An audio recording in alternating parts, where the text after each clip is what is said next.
Today on AskBloop, do I still work as an animator?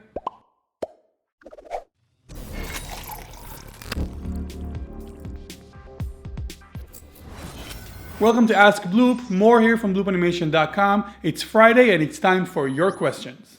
Considering everything is equal, which one would take a lot more effort and time to make? 3D animation or 2D?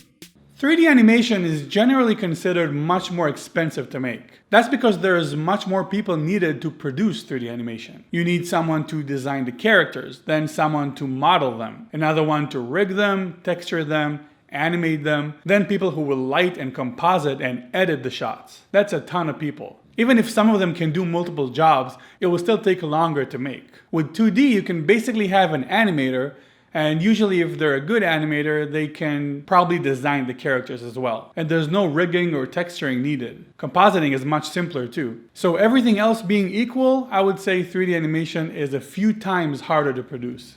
How do you get people to work on your short film? Well, you either hire them or try to initiate a collaboration project with people. A lot of great shorts were born out of online collaboration. On our own private community, the Bloop Creators Club, we have people who have already started collaborating on a short film. So joining some kind of online community would probably help. You never really answered how to become an animated director at a studio. All I can do is tell you a bit about how other directors did it and what route they took. I can't tell you exactly how to become a director because there's no defined path.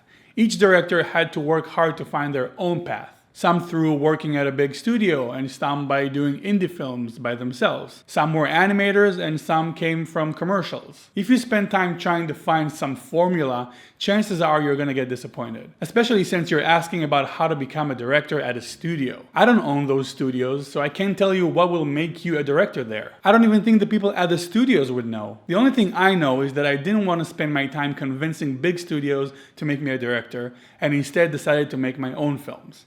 And like I said in a previous episode, the only sure way to become a director is make movies. How about yourself? You've never once said what you're doing. Are you doing this full time? Are you freelancing? Also, did you make some decent money off your animation short on YouTube? I heard uploading a lot of animation shorts can make you pretty good money.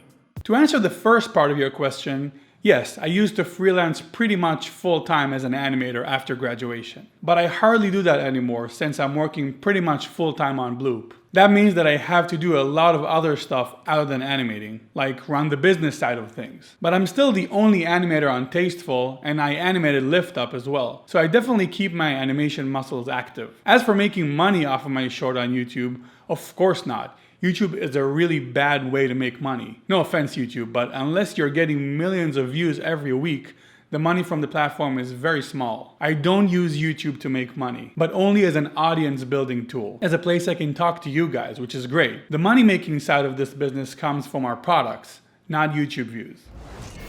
That's all the questions for today. If you have one, post it in the comment section below. And if you want to stay updated on animation news, new tutorials, or see if your question was answered, click the subscribe button right here. See you next week.